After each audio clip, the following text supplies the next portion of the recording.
after the Prophet, peace be upon him, and his family, after he died, they needed to find a successor. Okay, now I don't have books of hadith near me, but I do know that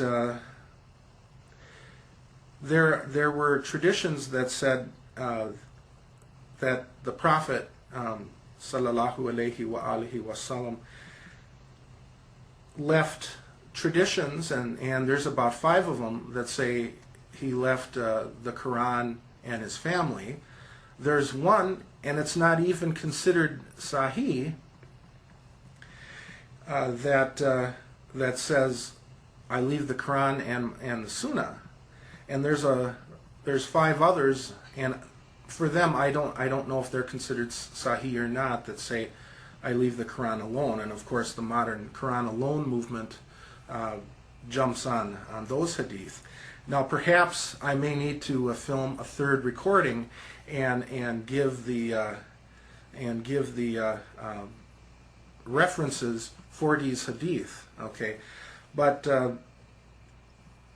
in the material that I read, and when I looked them up in the Sunni hadith collections, I found that there were sahih hadith that says that the Prophet left the Quran and his family.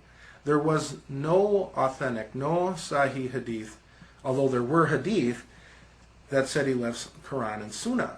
Okay, you also have traditions that are in the Sunni hadith books that say the Prophet is the city of knowledge, and Ali is the gate of knowledge. Okay, you have authentic hadith in the Sunni books that say things like that. Yet we know from the history books that there was a problem in the beginning after the Prophet died in the succession, and Abu Bakr became the first caliph, followed by Omar, followed by Uthman, and then finally our Imam Ali, peace be upon him, is the 4th caliph. And he ends up getting assassinated.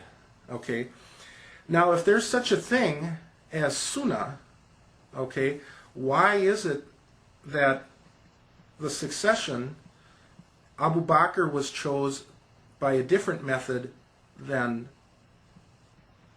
Omar ibn Khattab, and he was chosen by a different method than Uthman, and Ali was chosen by a different method? Okay, to me it just doesn't seem like it just doesn't seem to me like the process was done fairly, or the process was done even according to Allah subhanahu wa ta'ala's wishes. Okay, and why do I say that? Well, that's the third point.